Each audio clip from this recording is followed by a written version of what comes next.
SER Podcast.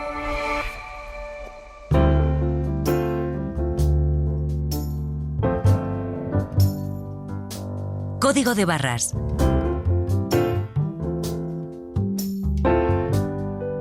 El consumo en la SER.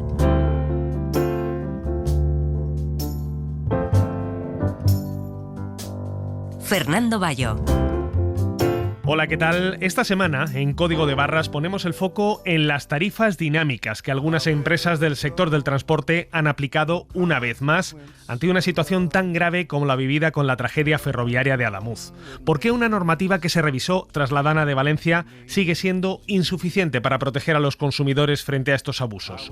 También vamos a aprender cuándo, cómo y a quién debemos confiarle la revisión de nuestras calderas. La mala combustión deriva cada año en miles de casos de intoxicación y en cientos de fallecimientos. Y nos vamos a colar de lleno en un mercadillo casero en el que una empresa se encarga de vender in situ todos y cada uno de los objetos de una vivienda que se desea vaciar. Esto es Código de Barras. Empezamos.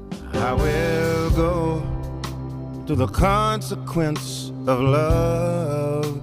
Whatever come what may, you see, the gain for me is you. Jesús Delgado, ¿qué tal? Bienvenido a Código de Barras.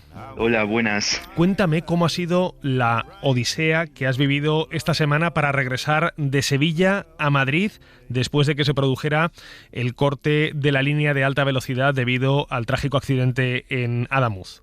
Pues yo estaba en uno de esos trenes afectados por el accidente, bueno, no uno de los afectados, sino uno de los que llegaba a Madrid esa noche del domingo. Salí sobre las 7 de la tarde de Sevilla y bueno, pues cuando llegamos a Córdoba nos volvimos y yo ya en la propia estación empecé a mirar alternativas para volverme a Madrid porque yo trabajaba el lunes. Y bueno, pues empezamos a ver vuelos, la gente comentaba, están los vuelos carísimos, un vuelo de Iberia Sevilla-Madrid de hora y media a 400, 300 pavos.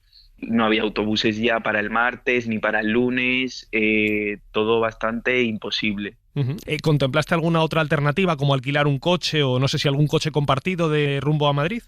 Sí, justo, yo no tengo carnet, pero sí que ya cuando volví a casa y ya anunciaron que iban a cerrar la línea por lo menos el lunes, ya empecé a mirar otras alternativas y vi que los BlaBlaCars como que se aprovecharon un poco de la situación y inflaron mucho los precios como al doble de lo que cuesta de normal. Si de normal cuesta 25 30 euros, estaban por los 60 50 euros. Y entiendo que no optaste por ninguna de esas vías.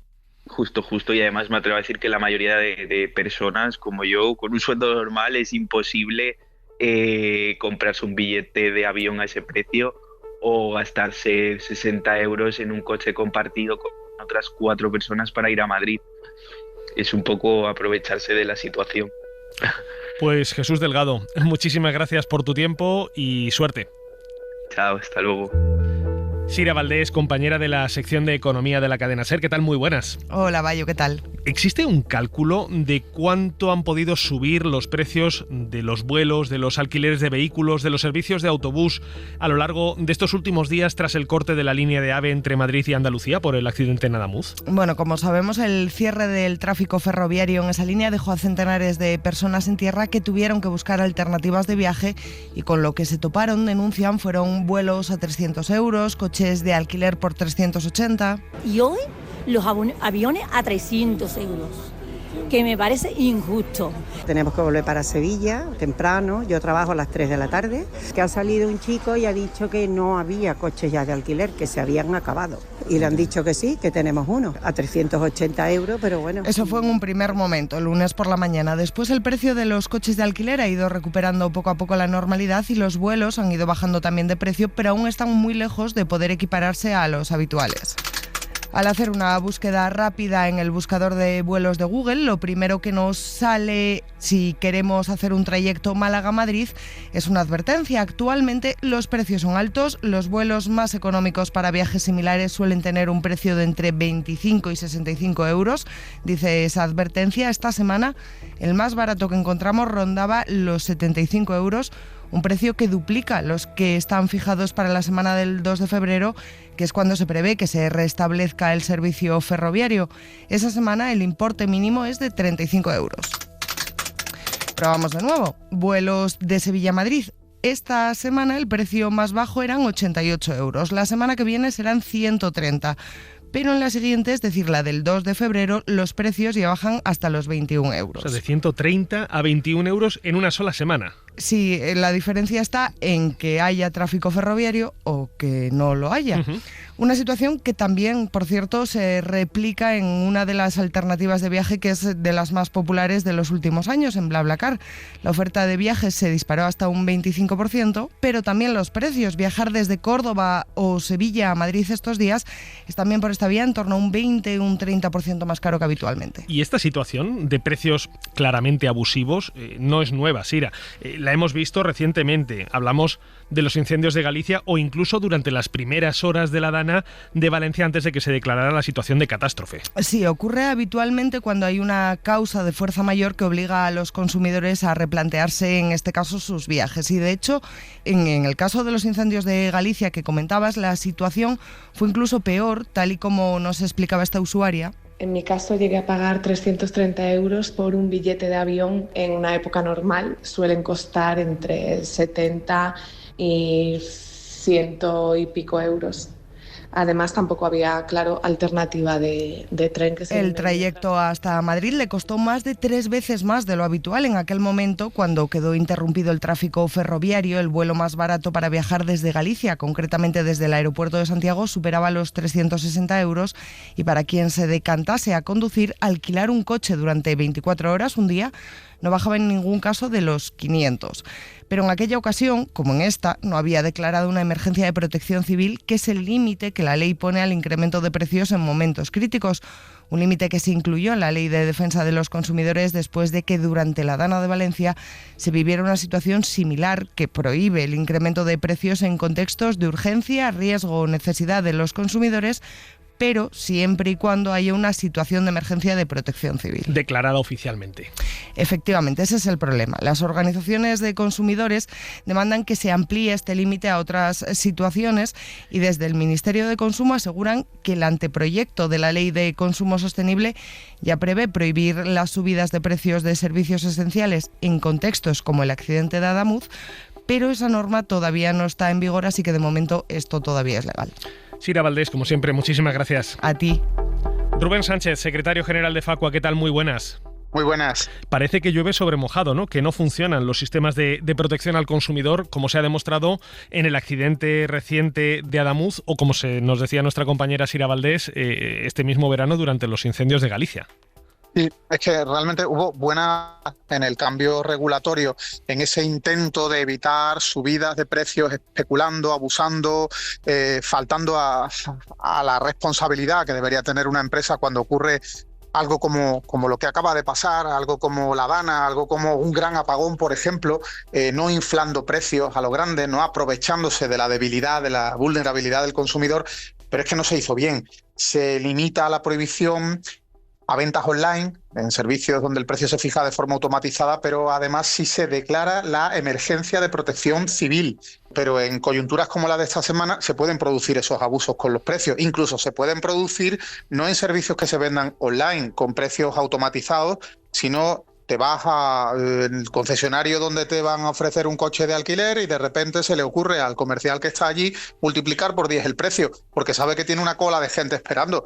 Eso también hay que limitarlo, hay que regularlo. Por tanto, la ley tiene que afinar mucho mejor, tiene que pensar en muchas más posibilidades de abuso y no andarse con contemplaciones. El Ministerio de Consumo esperemos que esté trabajando ya en eso. Sabemos que por una reforma legal pretende obligar a que los precios dinámicos estén avisados con antelación. Es decir, si una empresa tiene, imagínate, vuelos, tiene que indicar durante este mes vamos a venderlos a entre 50 y 150 euros, esa será la oscilación de precios, a ti te tocará el barato o el caro, pero nunca te los pondremos a 300. Bueno, eso está bien, es una limitación, pero además habría que plantear la prohibición de, sea un vuelo, sea un coche de alquiler, sea una linterna si hay un apagón. Todo eso tiene que tener una regulación de proteger al consumidor en situación de vulnerabilidad ante una situación especialmente grave en la que hay un aumento de la demanda de un tipo de producto o servicio.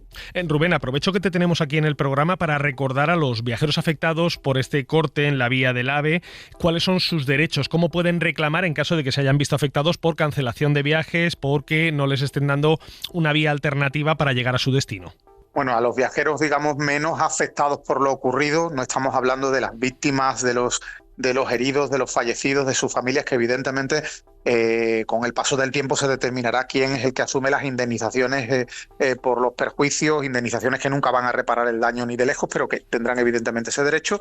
Luego hay otro perfil de ciudadano, de consumidor, que lo que ha sufrido simplemente, por mucho trasiego que nos haya provocado, es no poder viajar en tren y nos hemos tenido que buscar la vida con una alternativa. Las compañías ferroviarias no nos han habilitado autobuses para poder realizar los mismos trayectos, al menos no lo han hecho sobre la marcha, ni en todos los casos.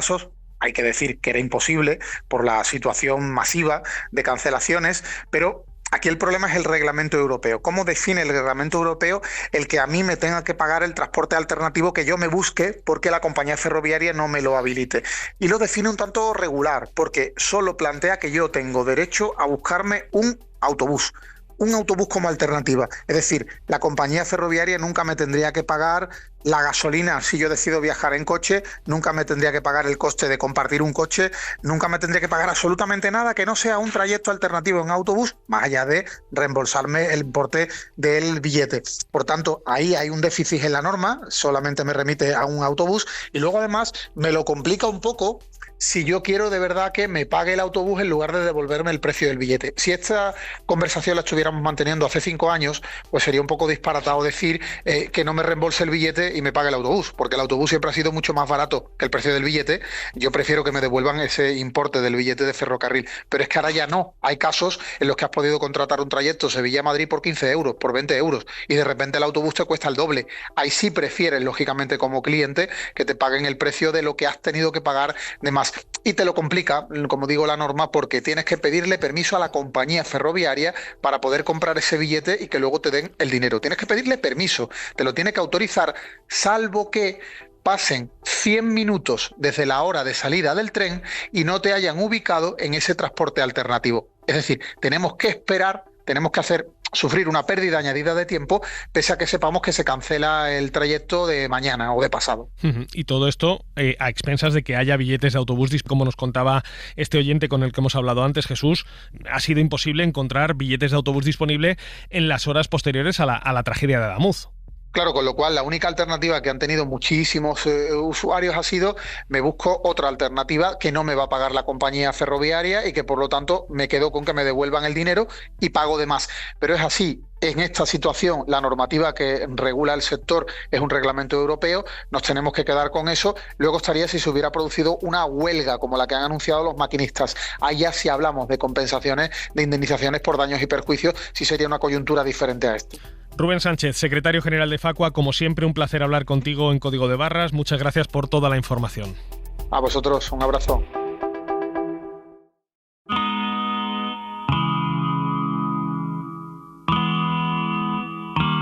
Código de Barras. El consumo con buena música.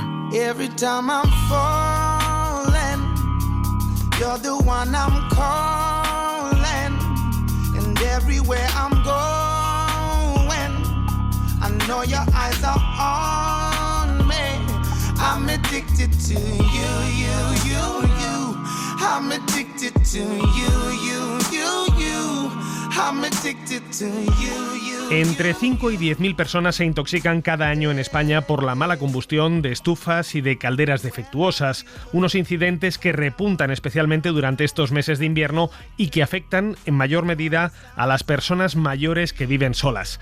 María Manjabacas, ¿qué tal? Muy buenas. ¿Qué tal? ¿Cómo estáis? Encantada de estar aquí en Código de Barras. María, me gustaría que nos ayudaras a entender la dimensión de este problema que los expertos ligan principalmente, aunque no solo, al mal mantenimiento de estas instalaciones. Pues es que el mantenimiento es fundamental y debe ser que se nos pasa bastante, y la consecuencia directa es la mala combustión del monóxido de carbono, con el peligro, Fernando, de que esta intoxicación apenas se nota. De hecho, se la llama la muerte silenciosa, la muerte dulce, porque no te enteras hasta que el resultado es fatal. Y lo decías en la entrada, pero es que la cifra de muertes cada año es brutal. Carlos Oliván, presidente de la Asociación Española de Fabricantes de Estufas, Chimeneas y Cocinas para Combustibles Sólidos, nos da el dato. Fuentes del sector sanitario cifran el número de muertes por intoxicación de monóxido de carbono en España en 125 fallecimientos anuales de media. De estos, los más vulnerables son las personas mayores, especialmente aquellas personas que viven solas, con un riesgo 5 veces mayor. Lógicamente, el número de muertos se eleva exponencialmente en invierno, cuando se utilizan más las calefacciones y más si estamos en ola de frío. ¿Estamos hablando de un problema que está ligado a la pobreza energética o hay más factores que expliquen esta tendencia de las intoxicaciones por monóxido de carbono? Pues hay más factores. Por ejemplo, que ha aumentado mucho el número de chimeneas y estufas de leña y pellet.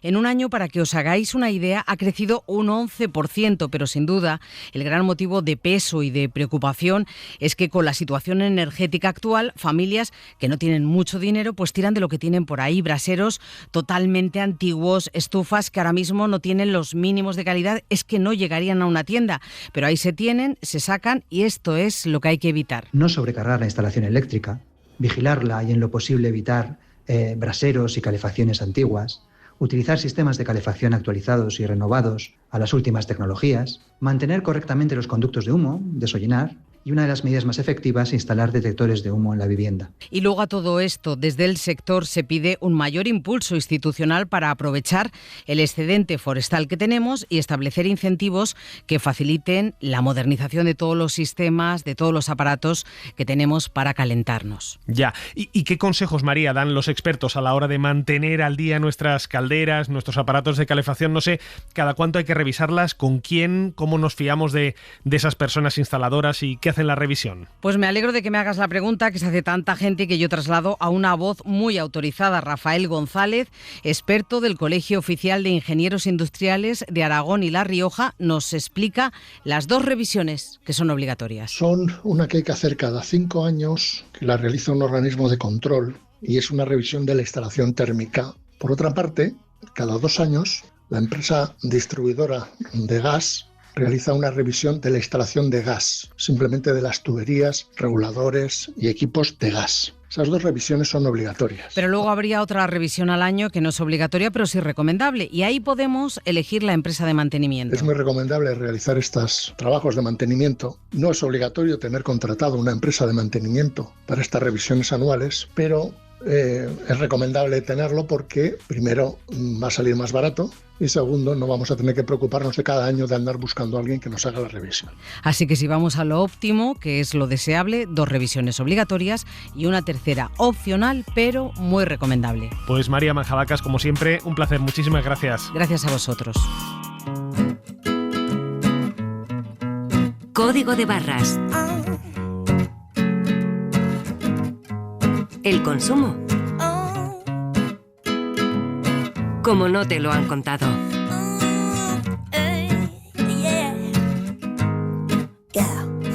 I truly love you.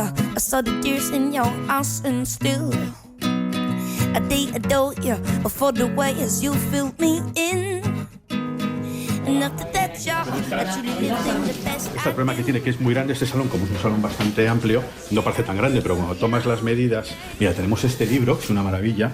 Esto lo tenemos en 300 euros, es de 1732 y fíjate, pues está en un estado fantástico. Los mercadillos organizados en viviendas particulares, conocidos como home markets, son habituales en los Estados Unidos y en el norte de Europa desde hace muchos años, y recientemente también han encontrado su sitio aquí en España. Hablamos de casas exclusivas en las que se vende todo, porque el objetivo principal es vaciar esa vivienda. Es un negocio que crece año tras año y una nueva manera de consumir y de dar una segunda vida a objetos que de otra forma habrían acabado probablemente en un punto limpio.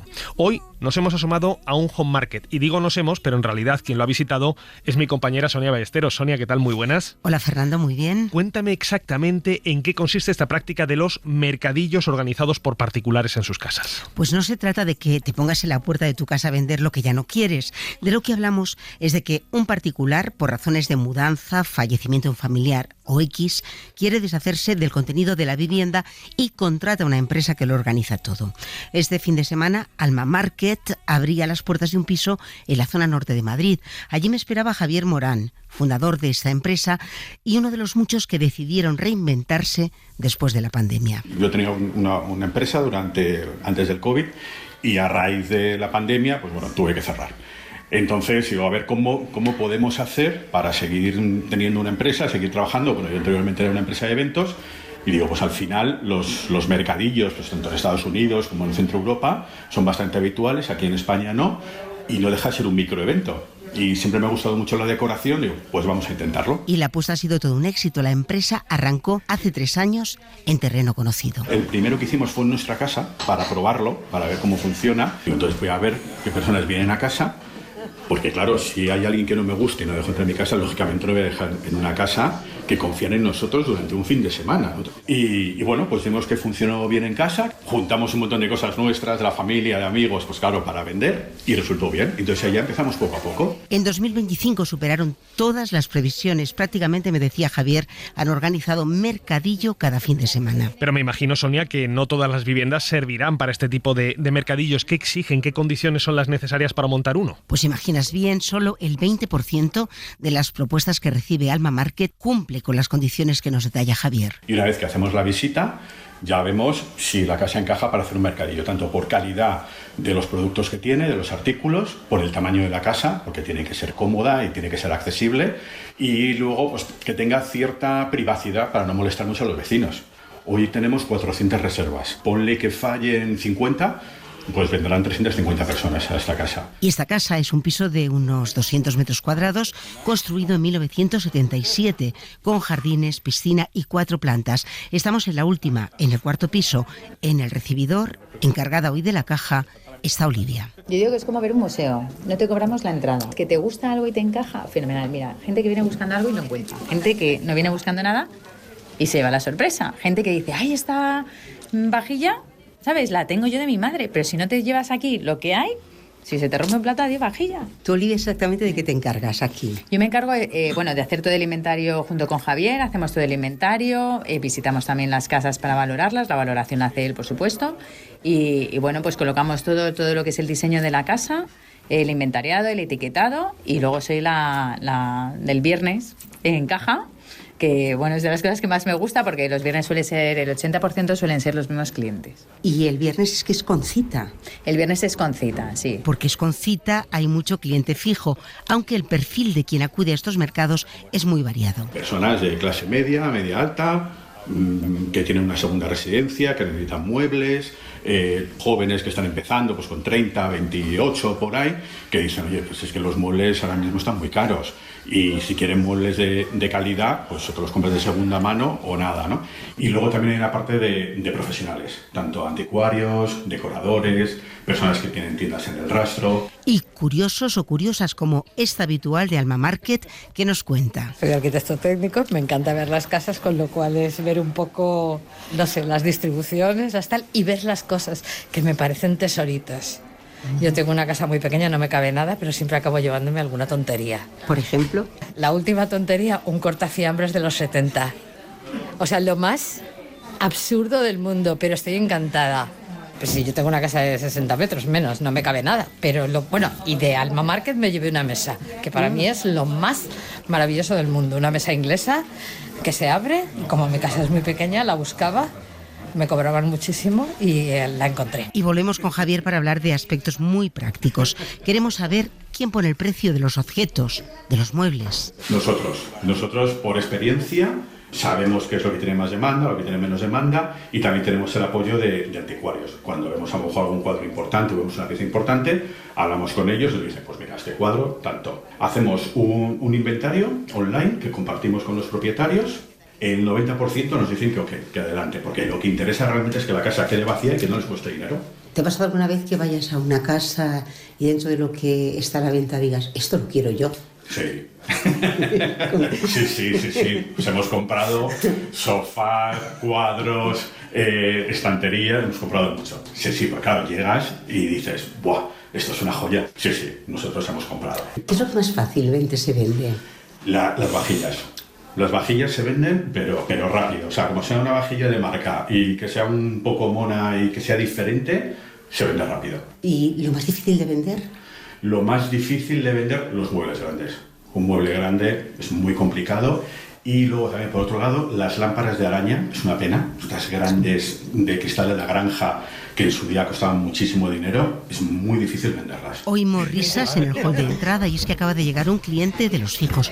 Viene desde el primer día. Él es de los primeros clientes, si no me equivoco, en el primer market estuvo en mi casa que te comenté. Y es cierto de los viernes. Pues desde ahí. Bueno, busco cosas que sean interesantes para mí. Yo sobre todo desde un principio he venido buscando libros. ¿De todo tipo? Bueno, más dirigidos a historia, viajes y algunos autores específicos. Pero vamos, que desde que me he aficionado a estos mercadillos llevo comprado 1.800 libros. O sea que... Nada más, nada menos. Sí, se lleva unos cuantos cada vez. Y ahora mismo vengo a ver si encuentro alguna librería en alguno de estos.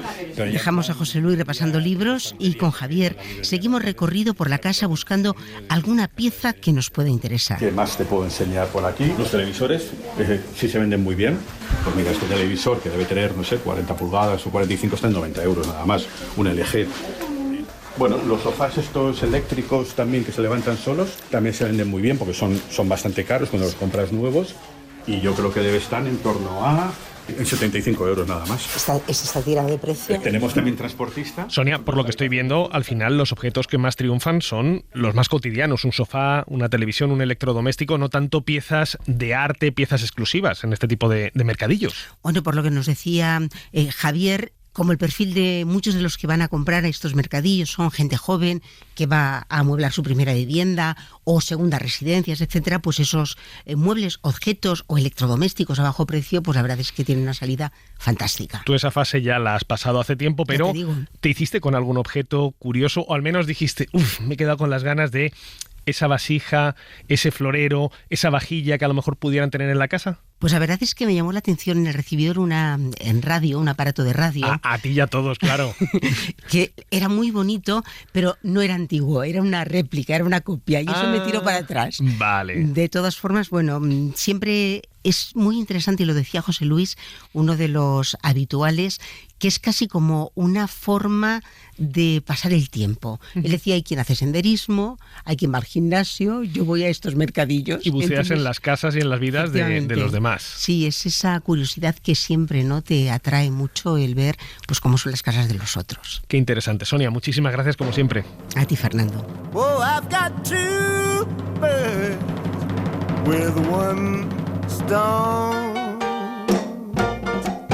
Código de barras. El consumo en la SER. You never know when the wrong that you've done will backfire. Nos vamos ya. En la técnica esta semana ha estado Lucas Lourido y en el diseño sonoro nuestra compañera María Jesús Rodríguez. Nos volvemos a escuchar el próximo domingo a las 6:30 de la mañana. Hasta entonces, como siempre, feliz semana y recuerden, consuman con cabeza. Fernando Bayo. If I know better, I'd never let her feel that way. 'Cause I know for certain there was more than one hurting that day. We went from two in love. Para no perderte ningún episodio, síguenos en la aplicación o la web de la SER, Podium Podcast o tu plataforma de audio favorita.